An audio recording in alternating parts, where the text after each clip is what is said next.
Ça commence comme une histoire banale, un match Tinder, un sourire rassurant, un lieu un peu à l'écart. Jusque-là, pourquoi pas. Mais au fond, quelque chose cloche. Et si au final, tout ça n'était jamais censé être un rendez-vous galant? Je vais un petit peu trop vite, donc revenons là où tout a commencé. La protagoniste de notre histoire s'appelle Lauriane, et je sais pas quel âge elle a parce qu'elle l'a pas précisé dans son thread, donc on fera avec. Elle est sur son lit, allongée en étoile, téléphone à bout de bras, en train de swiper comme on zappe des pubs à la télé. Elle est pas vraiment motivée, mais pas envie de dormir non plus. C'est une insomnie et un petit peu d'ennui quoi. Les visages défilent, tous plus fades les uns que les autres. C'est elles qui le disent, pas moi. Hein. Et puis bam, un mec. Bon, c'est pas une bombe, hein, mais il est mignon, genre normal, avec un petit sourire timide et des yeux honnêtes. Il a une casquette un peu ringarde sur sa première photo, un chat sur la seconde. Elle se dit que c'est prometteur, alors elle like. Et ben lui, il like en retour et c'est le match. Il lui envoie alors un message en disant « Salut, je te trouve grave cool. Ça te dit qu'on discute un peu ?» Rien de cringe, pas de coucou beauté ou de gif de chaton. Juste une approche un peu old school, genre poli. Le mec est pas relou, il pose des questions, il rigole pas mal, il a l'air intéressé sans forcer. Elle se dit que franchement c'est rare, qu'il est peut-être un peu trop parfait. Mais bon, elle est curieuse. Et il lui propose assez vite qu'il se voit. Elle trouve ça rapide, mais il est rassurant. T'inquiète pas, il y a un coin que j'aime bien, c'est calme, on pourra discuter tranquille. Tu veux que je te passe l'adresse? Elle dit ouais, du coup elle reçoit un lien Maps. C'est une rue paumée, pas loin d'un ancien quartier industriel. Du coup, il y a des vieux coins moches avec des hangars et des routes mal éclairées. Il n'y a rien autour, pas de bar, pas de resto bon plan. Enfin, techniquement, elle voit rien. Mais bon, peut-être qu'il connaît un truc. Lauriane fronce les sourcils, elle se dit « c'est chelou un peu ». Mais il précise que c'est juste le point de rendez-vous, qu'il connaît un endroit pas loin. Genre un spot un peu secret, ambiance underground, très chill, très safe. Elle hésite, elle regarde la rue sur Street View, ça ressemble à rien. Mais le gars, il a pas l'air flippant, il a même un peu ce truc gêné dans ses messages. Genre, il ose pas trop en faire. Et puis bon, elle a vu pire, franchement. Elle décide d'y aller. Au pire, je me casse vite fait si jamais il est bizarre. Elle choisit sa tenue, pas trop sexy mais pas non plus négligée. Un jean large, une veste en cuir, des grosses baskets et elle se sent prête. Elle est curieuse et en même temps un petit peu nerveuse. Lauriane envoie la localisation à sa pote, au cas où, toujours mieux que rien. Elle sort et il fait déjà nuit. Bon, elle arrive à l'adresse, y a rien, pas un bar, pas un resto, juste une rue paumée, des bâtiments défoncés, des lampadaires qui grésillent. Et il y en a même certains qui produisent pas de lumière, ça fait ambiance film d'horreur. Elle se dit direct, mais c'est quoi ce plan? Mais bon, elle reste, elle se dit qu'il est peut-être garé dans une rue à côté, qu'ils vont se retrouver et bouger après. Au bout de 2 minutes, le mec débarque, Seb. Calme, trop calme même, il sourit genre tout va bien. Salut. Ouais, salut. Elle regarde autour. C'est là le rencard? Ouais, j'ai prévu un truc un peu spécial. Un rendez-vous comme t'en as jamais vu.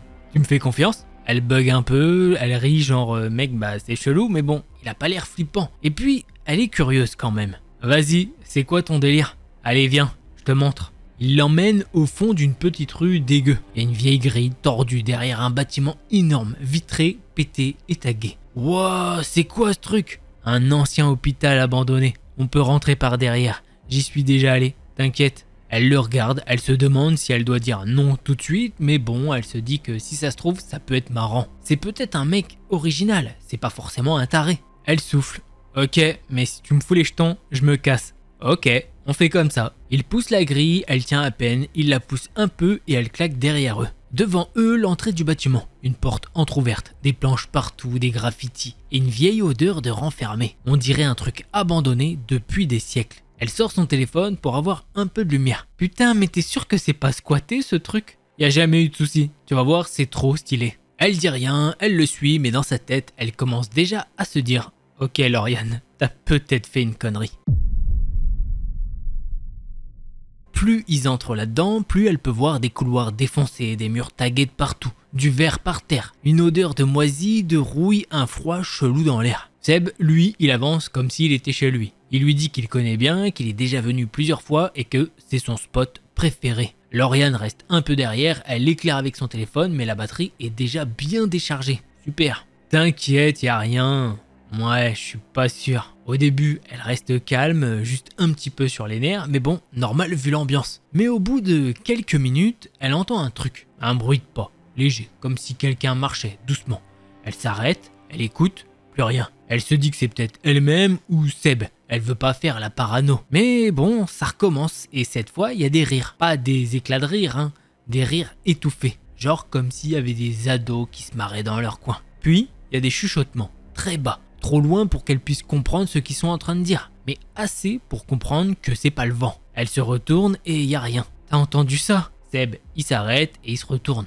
Entendu quoi? Ben, les bruits là, des pas. Il y a des gens qui rigolent. Oh non, c'est ton imagination, t'inquiète. L'acoustique, elle est chelou ici. Ça résonne de partout. Il rigole un peu, mais elle voit qu'il est pas à l'aise. Genre, il veut faire le mec sûr de lui, mais il y a un mini stress dans son regard. Et là, il lui sort. T'es sûr que t'as pas envie de te blottir contre moi? T'as peur, non? Lauriane le regarde, en mode bah, t'es sérieux toi? Il croit vraiment que c'est le bon moment pour sortir une phrase de Lover 2009. Elle répond rien, elle le regarde juste avec un mélange de t'es lourd et t'es chelou. Elle continue à marcher, mais elle commence à pas du tout kiffer l'ambiance. Et les bruits, bah, ils recommencent. Lauriane marche plus vite, lui toujours derrière à faire des petites blagues nulles genre « Alors, t'as peur ?» Mais tout ça en souriant bizarrement. Et là, elle se rend compte d'un truc. Lui, bah, il flippe pas du tout. Pas une fois il regarde autour, pas une fois il sursaute. Le mec, il est à l'aise, peut-être même trop à l'aise. Et ça la met pas bien du tout. Lauriane s'arrête et lui dit « Attends, quoi? Mais t'es bizarre. » Comment ça? Non mais tu m'as emmené ici, pourquoi en vrai? T'étais trop précis, tu marches comme si tu connaissais tous les recoins. Et j'arrête pas d'entendre des trucs. Tu t'es foutu de moi, c'est ça? Y a des gens avec toi, hein? Là, il la regarde, il sourit, il hausse les épaules. Bah, c'est pas méchant, y a peut-être des potes à moi qui sont venus pour pimenter un peu la soirée. C'est juste un jeu, allez, détends-toi. Lauriane reste figée. Un jeu? C'est quoi ça? Un prank glauque? Une caméra cachée? Elle voit rouge. Un jeu? Mais tu crois que c'est drôle? T'es sérieux, mec? Je suis venu seul, je connais personne ici, je suis dans un bled que je connais même pas, dans un hôpital flippant, et toi t'amènes des gens planqués dans le noir pour pimenter un peu? Mais t'es un vrai malade? Il essaye de parler, mais elle l'envoie bouler direct. Elle tourne les talons, elle veut sortir. Allez, là c'est bon, moi j'ai envie de me casser. Et forcément, bah il la suit. Attends Lauriane, c'est bon, c'était pour rigoler. Reviens, t'es sérieuse là? Tu me touches pas, tu m'approches pas, sinon j'hurle. Et là, il change un peu. Son visage, plus crispé, moins drôle, plus nerveux. Il se met devant elle, tend la main pour la calmer. Non, mais t'as pas à flipper, ok? Je voulais juste qu'on s'éclate un peu, c'est pas méchant, reviens, reste 2 secondes. Elle le repousse. Mais tu crois vraiment que je vais rester là à faire la clown pour tes potes planqués? Tu veux quoi en fait? C'est quoi ton délire? Elle le pousse, passe à côté de lui, cherche la sortie. Mais tout est sombre, les couloirs se ressemblent tous et elle panique. Et là, derrière elle, il se met à crier. De toute façon, vous êtes toutes les mêmes, vous êtes toutes pareilles. Vous comprenez rien, vous vous croyez meilleur que tout le monde. Allez, grosse salope, va. Lauriane, elle s'arrête net. Ce qu'il vient de dire, le ton, elle comprend que là, elle est plus du tout en sécurité. Et le pire, c'est qu'elle entend des bruits de pas. Mais pas les siens, d'autres. Et d'ailleurs, il y en a plusieurs. Ils sont en train de se rapprocher. Elle court, elle sait même pas où elle va. Elle suit juste les murs. Elle veut sortir de ce putain d'hôpital. Derrière, elle entend Seb qui gueule comme un taré. Ah, je vous jure, toutes les mêmes, toutes des salopes qui comprennent rien. Tu crois quoi, toi? Et là, elle entend que ça court ailleurs. D'autres bruits, à gauche et à droite. Mais c'est pas lui, il y a sûrement d'autres mecs.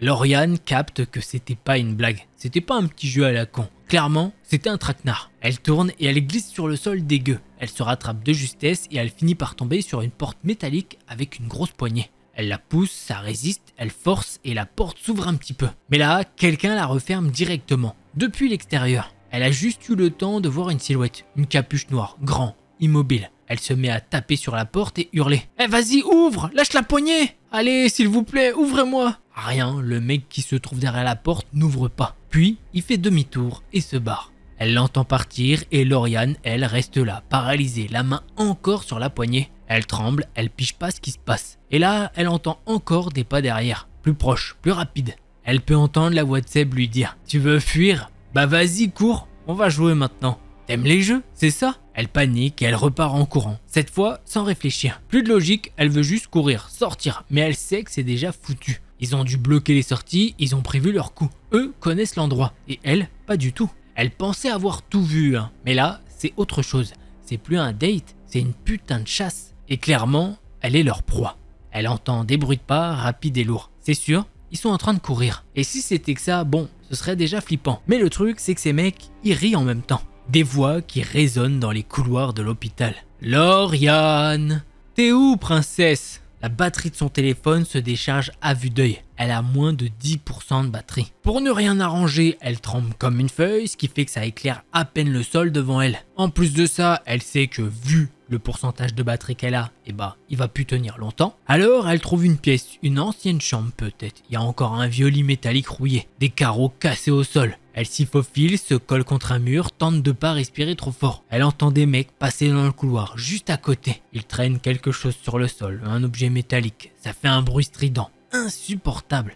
Ils font sûrement ça juste pour la faire flipper. Et clairement, ça marche. Elle se met même à pleurer silencieusement. Son souffle est court, elle tremble de partout. Elle se dit que c'est fini, qu'ils vont la trouver. Elle tente un truc, une dernière carte. Attention, elle sort de sa cachette et se met à hurler. Stop, arrêtez, c'est pas drôle, c'est trop là, vous avez gagné, ok?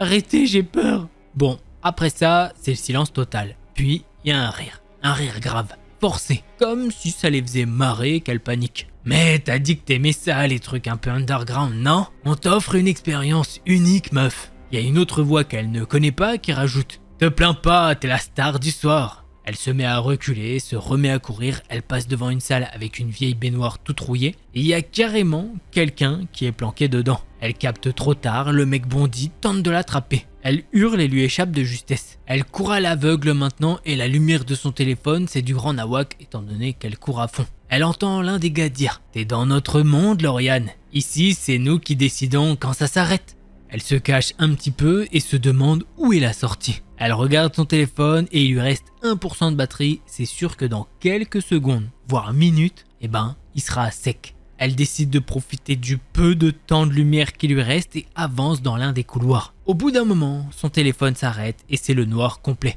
ou du moins quasiment. Son téléphone est mort, plus de lumière, plus de repères. Juste cette odeur de moisissure et de métal froid qui colle à ses narines. Ses bras frôlent des murs humides. Ses mains cherchent un appui, n'importe quoi. Elle veut juste trouver un escalier, une porte, une fenêtre, en tout cas une sortie. Mais à chaque pas, elle entend leur voix. Lauriane, Lauriane, tu nous manques déjà. Elle serre les dents, elle veut crier, mais ça sortirait pas, sa gorge est sèche, brûlante. Elle est au bord de vomir, ses jambes flanchent presque à chaque pas. Mais elle continue, elle a plus le choix en fait. Un bruit de métal résonne au loin, un objet qu'on traîne, comme une chaîne ou une barre de fer. Elle dérape sur quelque chose, un vieux matelas, un tas de chiffons. Elle n'a même pas envie de savoir. Ses mains touchent un carrelage froid, puis du bois, une porte. Elle pousse et elle tombe dans un escalier. Ses genoux s'éclatent contre les marches. Sa lèvre se fend, mais elle se relève. De toute façon, elle n'a pas le choix. Elle descend encore et ça sent plus fort. L'humidité, le renfermer. Elle se retrouve dans ce qui ressemble à un sous-sol. L'air est plus dense. Le silence aussi. Il n'y a plus de voix, plus de rire, juste un écho dégueulasse. Elle marche et le sol colle. Elle en peut plus, elle veut que ça s'arrête. Et soudain, au fond de cette pièce qu'elle suppose être une ex-morgue ou un truc dans le genre, elle peut voir un filet de lumière. Ce petit filet de lumière, elle peut le voir à travers l'interstice de ce qui ressemble à une porte de service. Elle court comme si sa vie en dépendait. Et honnêtement, c'est un petit peu le cas. Au passage, elle shoot dans un truc et se défonce la cheville, mais bon, l'adrénaline fait le boulot et elle pousse la porte. Et là, c'est l'extérieur, l'air, la nuit. Elle sort, elle s'écroule dans la terre juste devant la porte. Elle est haletante, les mains dans la boue. Elle se retourne. La porte reste ouverte un instant, un courant d'air glacial en sort. Puis elle entend des pas, encore derrière elle. Elle se relève et trébuche de nouveau. Elle court encore, cette fois dehors. Elle traverse un terrain vague, contourne des bâtiments en ruine. Elle voit enfin des lampadaires au loin. Et une foutue route. Et qui dit route dit civilisation. Quand elle arrive enfin à se voir, ses bras sont lacérés, son visage est sale, ses cheveux collent à son front tellement elle a transpiré. Mais elle ne s'arrête pas. Elle court jusqu'à la route, les mains tendues. Il y a un camion qui s'approche, elle se jette presque devant. Le chauffeur pile et klaxonne. Elle se met à hurler et elle entend une portière qui claque, puis plus rien. Elle se souvient juste des bras qui la rattrapent et elle s'effondre. Depuis ce soir-là, Lauriane ne dort plus vraiment. Elle essaye pourtant. Elle ferme les yeux, elle compte les secondes, elle boit des tisanes au goût d'herbe un petit peu pourri. Elle laisse une veilleuse allumée dans sa chambre comme une gamine de 6 ans, c'est elle qui le dit. Moi je m'en fous si vous dormez avec quelque chose. Mais ça ne suffit pas. Parce qu'à chaque fois qu'elle sombre un peu, elle entend encore leur voix. Elle revoit ces couloirs, ce noir compact, cet hôpital abandonné qui lui donne la chair de poule quand elle y repense. Et surtout, le truc qui l'inquiète le plus, c'est le moment où dans sa tête, il y a eu un ding. Cette petite voix qui lui a dit qu'elle n'allait pas s'en sortir et qu'ici, ce serait son dernier endroit, qu'elle mourrait sur place. Après ça, elle a changé de numéro, elle a supprimé Tinder, évidemment, supprimé toutes ses applis de rencontre d'ailleurs. Elle ne répond même plus aux numéros inconnus et elle ne sort plus seule. Elle a même déménagé, entre autres, pour cette raison et une autre qu'on ne sait pas. La police a bien voulu l'écouter un petit peu et ils l'ont interrogée à l'hôpital. Elle a tenté d'expliquer mais sa voix tremblait, ses phrases n'avaient pas de sens. Elle parlait d'un hôpital abandonné, de types qui la poursuivaient, de jeux chelous. Et ils ont envoyé une patrouille, ouais, et ils sont revenus avec, rien. Aucun indice, aucun intrus, hein. Voilà. Les policiers ont juste dit que c'était un urbex comme les autres, que oui, c'était abandonné donc c'est un petit peu glauque. Mais ils ont rien trouvé de chelou. Il n'y a pas de caméra et ils ont trouvé personne quand ils sont allés sur les lieux. Du coup, ils ont juste son témoignage qui, du coup, pour eux, ne vaut pas grand chose. Ils lui ont posé des petites questions. Vous êtes certaine que vous n'avez rien consommé ce soir-là? Ce à quoi elle a répondu non, qu'elle ne consomme rien de toute façon tout le temps. Ce garçon, vous le connaissiez bien? Bah non, on s'est rencontrés sur Tinder, c'est tout. Il se pourrait que vous ayez mal interprété la situation. C'était peut-être un petit jeu de rôle, et puis bon, vous n'étiez pas réceptive. Comment vous dire qu'elle a compris très vite que les gars ne la croyaient pas, ou que soit ils voulaient pas trop s'emmerder avec cette affaire. Elle a laissé tomber, malheureusement. Elle tente de reprendre sa vie en main un jour après l'autre, mais au fond d'elle, il y a quelque chose qui a changé. Parce que avant, elle savait que des gens chelous, il y en avait partout. Mais elle n'était jamais vraiment tombée sur quelque chose comme ça. Et là, se dire qu'elle est tombée sur une organisation qui s'amuse à faire peur, sûrement, à des jeunes femmes, ça lui fout une trouille d'enfer. Puisque elle ne sait pas ce qui arrive aux femmes qui n'arrivent pas à s'en sortir. Elle finit son thread en disant qu'elle tente de se reconstruire petit à petit et poser cette histoire sur son clavier, ça l'aide énormément à souffler un bon coup. Comment vous dire qu'on est sur un énième thread Tinder qui part en cacahuète? Alors là, c'est pas sur le côté émotionnel ou quoi, c'est le côté ils organisent un piège mortel quasiment. Enfin, on sait pas, hein, mais bon, je pense que soit ils sont barjots, ça se trouve, ils auraient rien fait de plus, ils sont juste complètement starbés. Déjà, c'est très grave. Parce que clairement, si elle veut pas, voilà. Mais peut-être qu'ils vont beaucoup plus loin, et ça vaut mieux, heureusement, on l'a pas su. Et à chaque fois, les applications de rencontre, bon, là, à chaque fois, moi je regarde Tinder, mais je sais qu'il y en a plein d'autres, et que ça peut partir en cacahuète. Vous savez pourquoi? C'est simple, parce que qui dit Tinder dit relation en couple. Enfin, tu veux te mettre soit en couple, soit vouloir clic-clac-clouc. Et du coup, forcément, dans les relations humaines, il y en aura toujours. Il y aura toujours besoin de clouc-clouc-clouc. Et de se poser, de faire des couples et tout, donc forcément, voilà quoi, donc forcément il y aura toujours des histoires sur ces applis. Donc si après on laisse pas tomber ces applis ou quoi, donc franchement les threads Tinder, moi j'en ai 50 000, je sais pas si vous avez, tiens dites-moi si en plus de Tinder vous connaissez des sites, comme ça je chercherai peut-être d'autres sites que Tinder, tu sais quand moi je fais mes recherches de thread horreur, peut-être si je sais pas trop, je connais, t'as les trucs français, Adopt, machin, nanani, mais j'en connais pas 3 milliards, donc n'hésitez pas à me dire si vous en avez. Comme ça, moi, je pourrais faire mes recherches. Voilà, merci à vous. Bon, on passe au second thread. Alors, juste avant de commencer ce second thread, petite intro comme d'habitude. Pour ceux qui ne me connaissent pas, je suis Delcor. Et si vous me découvrez avec cette vidéo, je suis très content que le premier thread vous ait déjà plu. Donc déjà, si ça vous a plu, n'hésitez pas, un petit pouce bleu et un abonnement, ça aide énormément la chaîne. Sachant qu'en plus, au moment où je tourne, on a dépassé les 48 000 abonnés, donc 48 000 fois, merci à vous. Et même plus que 48 000 parce qu'il y en a qui regardent et qui ne sont pas abonnés, donc merci à vous aussi, quoi qu'il arrive, ça fait toujours plaisir, ça apporte du soutien à la chaîne. Après, si vous pouviez passer à l'abonnement, qui est gratuit en plus, donc ça me ferait encore plus plaisir. Et quand vous vous abonnez, n'hésitez pas à le dire, comme ça, hop, je vous dis merci dans les commentaires, ça me fait toujours très plaisir de voir qu'il y a des gens qui s'abonnent. Et dernière chose, avant de commencer ce second thread, normalement, on est sur une vidéo à 3 threads. Voilà, je vais pas vous prendre plus de temps, on commence avec ce second thread.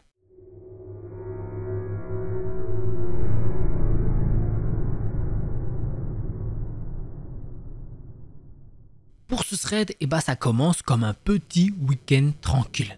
Fanny, elle est au volant, les cheveux attachés à l'arrache, les lunettes de soleil en mode « Bon, j'ai dormi 4 heures, pas beaucoup ». Et Clara à côté qui chante beaucoup trop fort sur du vieux son des années 2000. À l'arrière, il y a Paul qui dort à moitié et Léo bouffe des chips comme si c'était son dernier repas. Ils sont sur une petite route paumée, entourée de champs et d'arbres qui font un peu flipper. C'est très typique d'une carte postale genre perdue au milieu de nulle part. L'ambiance est cool, il y a des blagues, des « t'as vu la tronche de ce panneau ?» Et Fanny qui râle parce que le GPS a encore fait des siennes, du style tourner là-bas, au final c'était pas du tout la bonne route. Quand ils arrivent enfin, ils sont un peu partagés. La maison est belle, genre vieille ferme rénovée, avec des volets rouges et une grande cour. Mais ce qui attire direct l'attention, c'est la grange au fond du terrain. Elle est vraiment vieille, tout en bois foncé avec des planches un peu tordues et un toit qui grince dès qu'il y a du vent. Elle fait tache dans le décor, comme si elle avait vraiment pas envie d'être là. Et Paul, en sortant les sacs, il dit « Elle est chelou ta grange !» Fanny lâche un petit « Ouais, grave », mais elle dit ça en rigolant. Même si au fond, elle trouve aussi qu'il y a un truc bizarre avec cette baraque. Genre, elle est trop calme, pas un bruit, même pas un oiseau. Clara, elle kiffe, elle sort direct son téléphone pour prendre des photos. Ils s'installent, chacun sa chambre, Léo tombe amoureux du canapé du salon. Paul fouille les placards en quête de bière et Fanny, elle, pose son sac dans une petite chambre à l'étage avec vue directe sur, la grange. Super, le soleil commence à se coucher et l'air devient un peu plus frais. Ils décident de sortir faire un feu, juste devant la grange. Clara a ramené des chamallows, Paul sort une enceinte et Léo allume les premières bûches comme un scout un petit peu trop fier. Et c'est là que Paul dit « Vous saviez qu'il y a des gens qui sont morts dans cette grange ?» Alors là, c'est le silence total. Fanny lève les yeux, Clara éclate de rire, mais lui, il sourit pas. « Non mais sérieux les gars, je vous jure, il y a une légende ici, un truc bien flippant. Autour du feu, les flammes crépitent et ça sent le bois brûlé, un peu trop sec. » Clara croque dans un chamallow cramé, Léo scrolle sur son tel, même s'il y a quasiment pas de réseau. Et Fanny regarde Paul qui garde le silence, genre il prépare un truc. Et effectivement, il balance. J'ai lu un vieux truc tout à l'heure. Tout le monde le regarde, un peu intrigué. Des journaux poussiéreux, tout moisis, planqués dans la cave. Genre planqués derrière une vieille étagère. C'est chelou, mais je suis tombé dessus en fouillant. Clara plisse les yeux. Elle pense direct à une mise en scène à la con, mais Fanny, elle le connaît assez pour savoir qu'il bluffe pas. Ouais, et donc ? Paul se penche un peu vers le feu, genre pour se mettre en mode conteur dramatique. C'était des articles locaux vieux de plus de 20 piges. Tous les journaux parlaient d'une histoire de disparition, ici, dans ce coin. Des gens qui venaient passer un week-end et qui repartaient jamais. Léo rigole doucement genre « Ok mec, ouais c'est bon, on a compris ». Mais Paul, il continue. Il y avait un truc récurrent dans plusieurs articles, une vieille grange, celle qu'on a derrière là. Apparemment, des voisins entendaient des cris parfois, des bruits chelous en pleine nuit, mais la police a jamais rien trouvé. Fanny sent un frisson dans son dos, elle tourne la tête vers l'ombre de la grange. Dans la lumière du feu, elle paraît encore plus sombre, plus grande, comme si elle écoutait. Et le plus bizarre, c'est que les mecs qui ont écrit les articles ont tous mentionné la même légende, une espèce de malédiction. Genre, tous les 20 ans, la grange réclame quelqu'un. Clara, elle éclate de rire et elle dit « Ok, c'est bon, stop, toi, t'as trop regardé les dossiers Warren, c'est bon, j'en ai marre de toi. » Je te jure que c'est écrit noir sur blanc, même les dates. Le dernier groupe à avoir disparu, c'était en 1998. Devinez quoi, ça fera 20 ans cette année.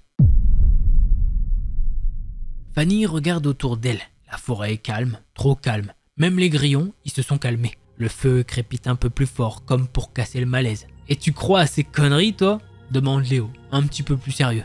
Paul, il hausse les épaules. « J'en sais rien, mais je vous le dis, c'est pas une légende YouTube, c'est dans les journaux, des vrais journaux. Et le pire, c'est que dans certains articles, ils parlent pas de fantômes ou de malédiction. Ils disent juste que les gens se volatilisent. Aucun signe d'effraction, pas de cadavre, juste, y a plus rien. » Le silence s'installe, Fanny sent que l'ambiance a viré. Même Clara ne rigole plus. Léo regarde autour comme s'il attendait à voir un type sortir des bois. Fanny, elle, essaye de se rassurer. C'est que des conneries, c'est des vieux journaux pourris, mais il y a un petit truc au fond d'elle qui la serre. Comme si elle venait de signer pour une nuit de merde. Et au loin, dans la nuit noire, un clac retentit. Comme un bruit de porte qui bouge, ou de chaîne, ou elle sait pas trop. Mais elle sait une chose, personne n'est censé être là à part eux. Il est genre minuit passé quand ils décident de rentrer.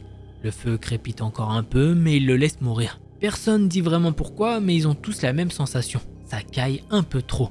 et l'ambiance est redescendue bizarre. Clara, de son côté, fait la meuf détendue, mais elle colle Fanny pendant qu'elle monte. Léo reste derrière, un peu silencieux, les mains dans les poches. Et Paul ferme la porte, en mode bon, bah bonne chance à nous tous. La maison est calme, trop calme, le genre de calme où t'entends même ton propre souffle. Fanny monte les escaliers, le bois craque sous ses pieds. Elle fait pas la fière, surtout quand elle passe devant la fenêtre du couloir. Parce qu'en bas, dans la cour, elle voit juste l'ombre de la grange, énorme, immobile. Dans la chambre, Clara pose son sac par terre et s'écroule direct sur le lit. Bon, moi je dors, si la grange veut me sacrifier, elle attendra demain matin.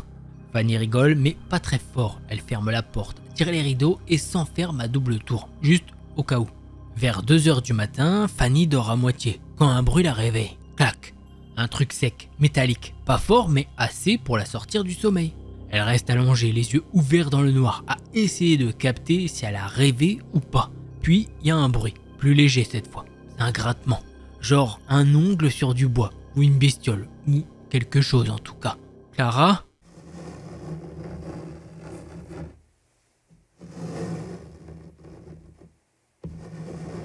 Sa pote répond pas, elle dort comme une pierre, évidemment. Fanny se lève, va jusqu'à la fenêtre, elle ouvre un tout petit peu le rideau. Pas grand chose dehors, juste la nuit noire comme l'enfer et une lumière faible. Genre une ampoule toute pourrie qui pend du plafond de la grange. Elle est allumée. C'était pas allumé tout à l'heure, murmure Fanny pour elle-même. Elle recule direct, tire le rideau. C'est peut-être une minuterie, un capteur de mouvement ou juste un bug. Elle veut pas psychoter, même si son cœur commence à battre un peu plus vite. Elle retourne au lit, essaye de se rendormir et bam! Cette fois, c'est net, un bruit de porte, quelque chose qui claque violemment. Fanny se redresse direct. Clara grogne un peu, genre c'était quoi ça? T'as entendu? Clara ouvre un œil, murmure un petit non, à moitié vivant, et elle se retourne. En tout cas, merci pour l'aide. Fanny sort de la chambre doucement, elle descend l'escalier, une main sur la rambarde. En bas, rien, c'est le silence total. Elle fait 2 pas vers la cuisine et là, elle voit la porte d'entrée. Elle est grande ouverte. Le vent entre doucement, ou peut-être que c'est pas le vent. Et juste là, sur le seuil, il y a une trace. Boueuse comme une chaussure, mais qui rentre dans la maison, pas qui sort. Fanny fixe la trace par terre, elle bouge pas, même pas un souffle. Genre, son cerveau bug. Elle se dit que c'est peut-être Paul ou Léo qui est sorti. Mais pourquoi maintenant? Et surtout, pourquoi ils auraient laissé la porte ouverte comme ça? Elle referme doucement, verrouille, puis reste un moment plantée là, l'oreille tendue.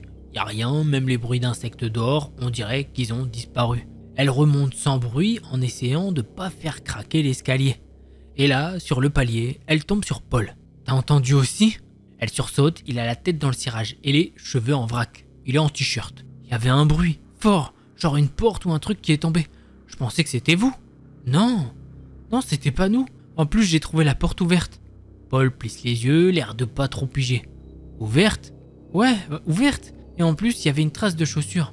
Paul, il descend à son tour, pas rassuré du tout. Ils allument la lumière dans l'entrée, checkent tout, mais la trace a déjà séché, presque invisible. Fanny lui raconte tout en détail et il l'écoute sans faire le mec qui doute. Tu veux que je t'en dise une bonne? Elle hoche la tête. Tout à l'heure, quand vous étiez au feu de camp, je suis redescendu à la cave. J'avais laissé une lampe allumée là-bas et je voulais revoir le journal. Celui avec l'histoire de la grange. Ouais, c'est ça. Bah, en le feuilletant, il y avait des pages déchirées. Je suis sûr qu'elles y étaient pas avant. Genre quelqu'un les a arrachées. Pas déchirées par le temps. Et j'ai trouvé un nom au fond d'une page. La famille Smith. Tu connais? Fanny, elle secoue la tête. Non, mais on pourrait demander à Léo. Il dit qu'il connaît un peu la région. Paul a l'air ailleurs. Il regarde la porte comme si elle allait s'ouvrir toute seule. C'est chelou tout ça. T'as déjà vu un Airbnb avec des vieux journaux d'époque dans une cave? Et une grange dégueulasse jamais rénovée? Et une baraque avec autant de pièces vides? C'est flippant. Fanny commence à flipper pour de vrai.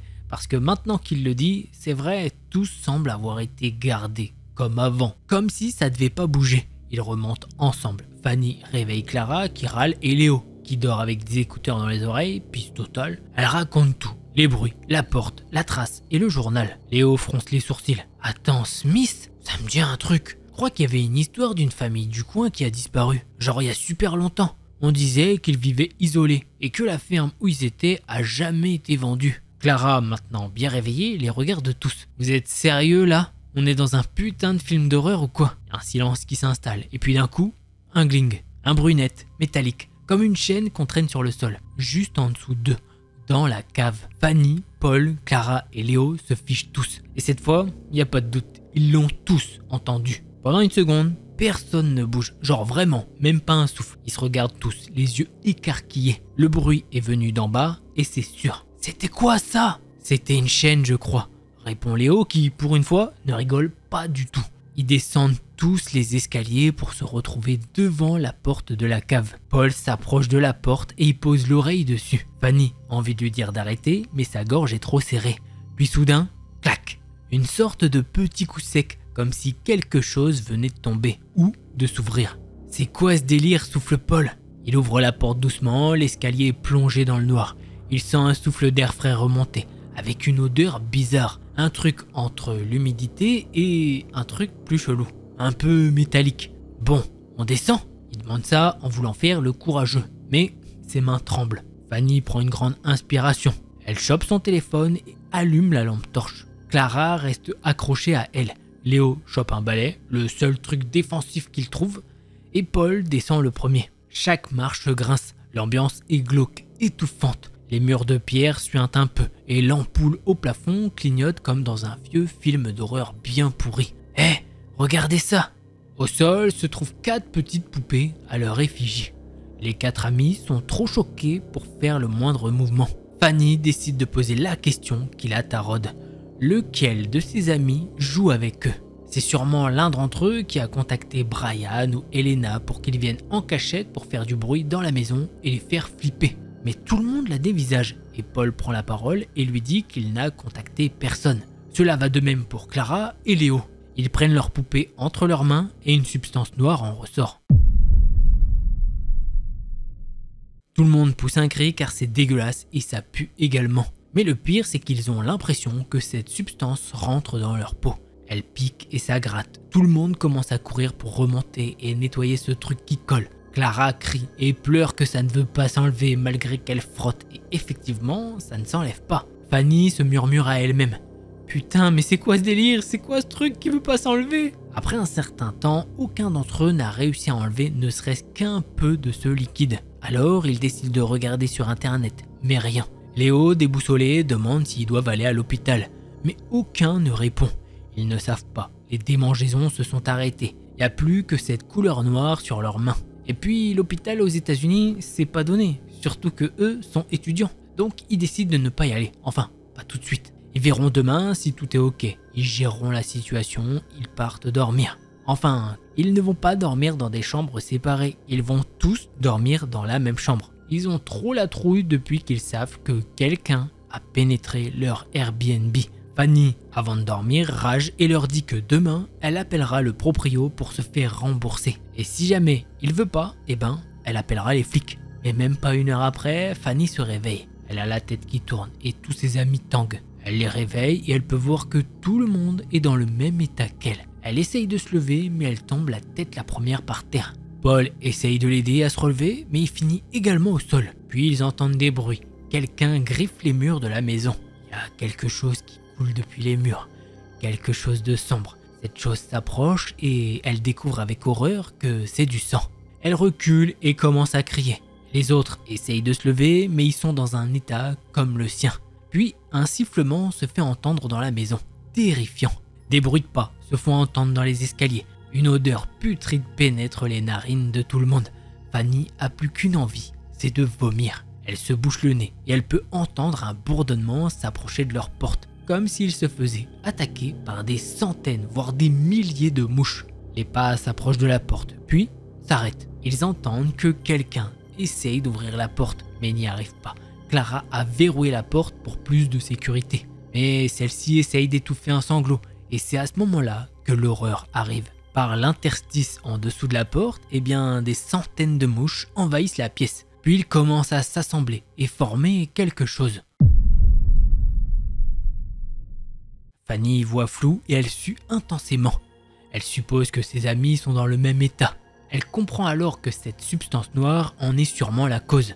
Ils essayent de courir pour ouvrir la porte, mais les mains de Léo tremblent et il panique. « Les gars, j'arrive pas à voir la serrure !»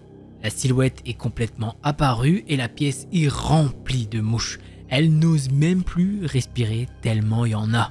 L'espèce de silhouette a pris l'apparence d'un homme mouche et elle saisit Fanny par les cheveux, la lève et essaye de lui faire écarter la bouche. Elle résiste tant bien que mal, elle est sur le point de craquer car elle doit respirer. La porte s'ouvre et ses amis remarquent qu'elle est retenue par cette silhouette. C'est à ce moment-là que Paul, désespéré, commence à réciter la Bible. Cette silhouette semble rire, un rire démoniaque, puisque Paul connaît à moitié les phrases. Mais cela commence à affecter cette silhouette ou cet homme quand Clara et Léo se joignent à lui pour réciter ses paroles. Quelques mouches ont réussi à s'infiltrer dans Fanny par ses narines et ses oreilles malheureusement. Tout d'un coup, toutes les mouches tombent au sol. Elles sont mortes. Clara, Léo et Paul semblent avoir retrouvé l'équilibre et se sentent un petit peu mieux. Fanny, quant à elle, ressent quelque chose de bizarre en elle. Elle a l'impression d'avoir un corps étranger à l'intérieur d'elle. Mais ils ne s'attardent pas trop dessus. Tous décident qu'il faut se casser d'ici. Ils prennent leurs affaires et se cassent. Quelques heures plus tard, ils sont tous allés à l'hôpital pour faire un examen. La marque noire a disparu de leur peau et les médecins leur ont dit que tout allait bien chez eux. Ils sont donc repartis dans leur famille et Fanny, en arrivant chez elle, elle a défait ses valises et elle a retrouvé sa poupée. Pourtant, elle est sûre de ne pas l'avoir emportée. Ils sont partis en 4e vitesse et clairement, elle ne serait pas descendue à la cave pour la mettre dans ses affaires. Elle en a parlé à ses amis et c'est la seule qui a retrouvé sa poupée dans sa valise. Et vraiment, elle a peur. Elle ne sait pas quoi faire. C'est pourquoi elle demande de l'aide. Elle fait de plus en plus de cauchemars, elle fait des paralysies du sommeil et elle a l'impression d'être observée à chaque fois, même chez elle. Elle a essayé de se rendre à l'église plusieurs fois et elle avait comme cette impression qu'elle n'était pas la bienvenue dans cette église. Elle est restée bloquée là devant car son corps ne voulait pas bouger. Elle a besoin d'aide, elle supplie que quelqu'un lui vienne en aide. Et voilà, c'est comme ça que se termine ce thread. Ma foi, là ce sera en fonction de vos croyances. Faites ce que vous voulez, vous y croyez pas. Voilà, chacun ses croyances. En tout cas, moi l'histoire, je l'ai bien aimé, ça change de d'habitude. Voilà. D'ailleurs, n'hésitez pas à me dire, moi j'y crois pas. Moi je peux pas vous dire à 100%, les gars, j'y crois, c'est parfait, machin. Voilà, la personne partage ça a du sens, c'est horrifique. C'est du paranormal un petit peu, ou réel, je sais pas, peut-être ça s'est vraiment passé, je peux pas vous dire, moi j'en sais rien, j'étais pas là, j'étais pas avec Fanny, Paul, Léo, Clara, voilà, j'étais pas là, donc je peux pas vous dire. En vrai, d'un côté, j'espère que c'est pas vrai, parce que sinon, t'imagines le délire, c'est une horreur. Et en plus de ça, là, tu le racontes à quelqu'un, bah justement, plein de gens vont pas te croire, donc c'est une dinguerie. Allez, on passe au thread suivant.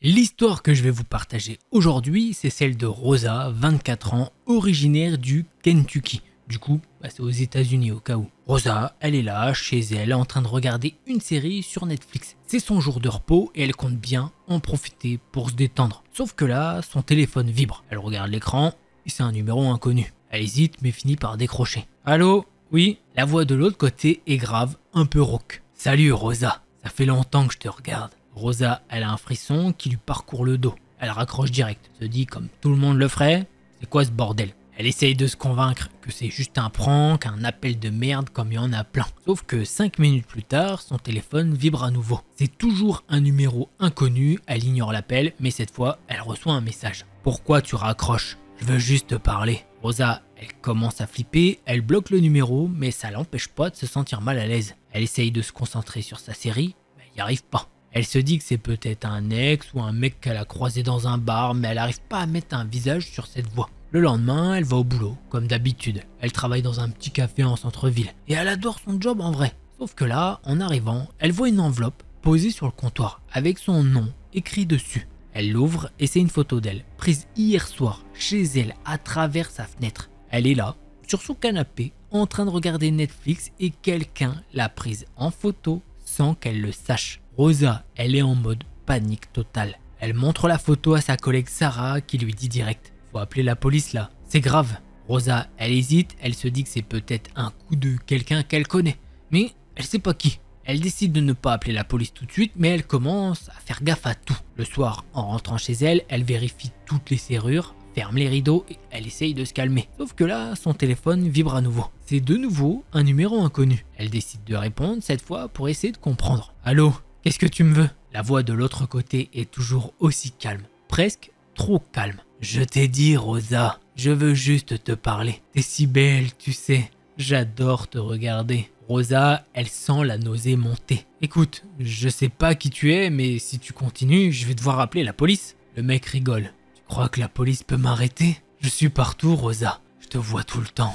Elle raccroche, les mains qui tremblent. Elle décide d'appeler la police, mais ils lui disent qu'ils peuvent pas faire grand chose sans preuve solide. Elle se sent coincée. Elle est impuissante. Les jours passent et les messages continuent. Parfois, c'est des textos, parfois, c'est des appels. Une fois, elle reçoit un colis à son travail avec une robe dedans. Quasiment la même robe qu'elle a portée le lundi en venant au travail. Qu'est-ce que c'est que ce délire? Rosa, elle commence à perdre le sommeil. Elle se sent observée tout le temps. Elle change ses habitudes, prend des chemins différents pour rentrer chez elle. Mais elle a l'impression que ça change rien. Un soir, en rentrant, elle voit une ombre devant chez elle. Elle se met à courir, mais quand elle arrive, il n'y a personne. Un jour, elle décide de prendre les choses en main. Elle achète une caméra de surveillance et l'installe devant chez elle. Elle veut attraper ce mec une fois pour toutes. Sauf que le lendemain soir, quand elle regarde les images, elle voit rien. Juste elle qui rentre chez elle. Et puis, une ombre qui passe vite. Trop vite pour être reconnue.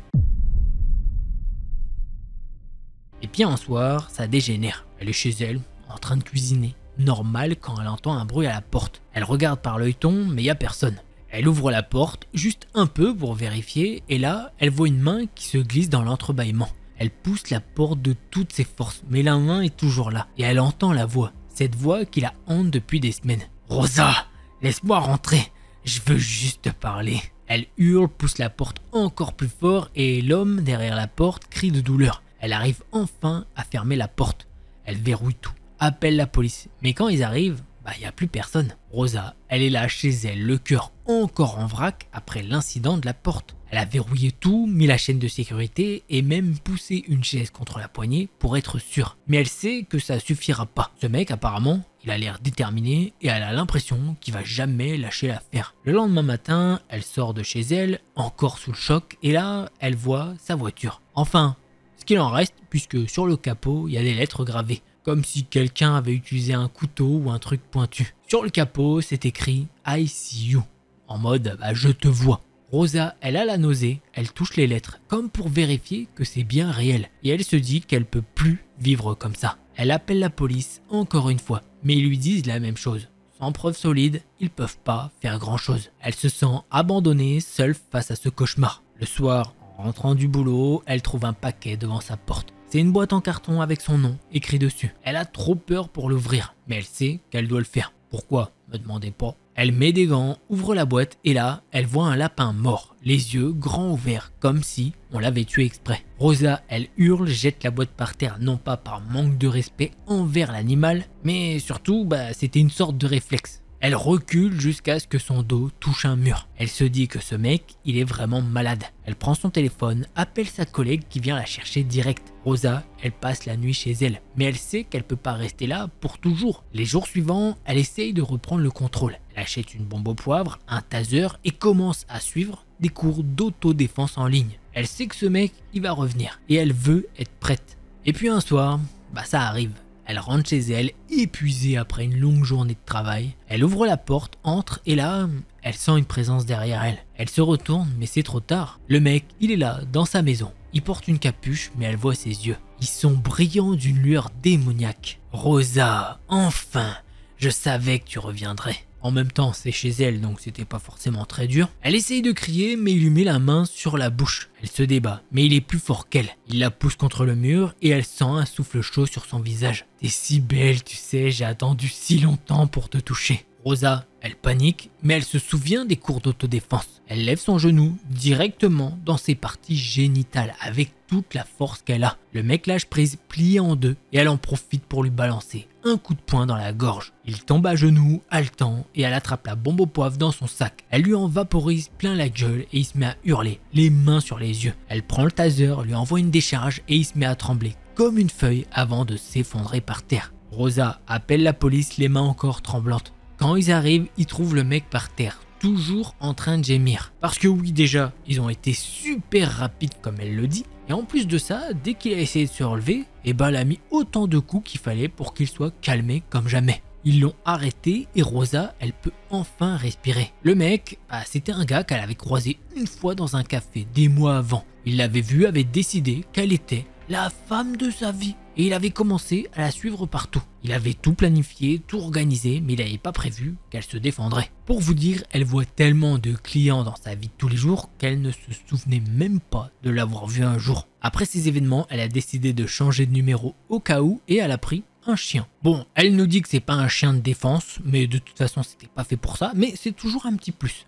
Si jamais c'est un beagle. Voilà, ça ressemble à ça. C'est sûr que c'est pas un chien de défense de fou, mais c'est un chien de chasse et tout. Et donc, ça fera toujours le boulot. Hein. Des petits aboiements, ça fait toujours le boulot. Et voilà, c'est comme ça que se termine son thread. J'espère que vous avez kiffé ces threads. Si c'est le cas, vous connaissez un gros pouce bleu et un abonnement. Et si jamais vous en voulez plus, eh ben, je vous invite à cliquer sur l'une de ces deux vidéos-là. Allez, c'était Delcor. En attendant la prochaine vidéo, portez-vous bien. Tous les petits potes.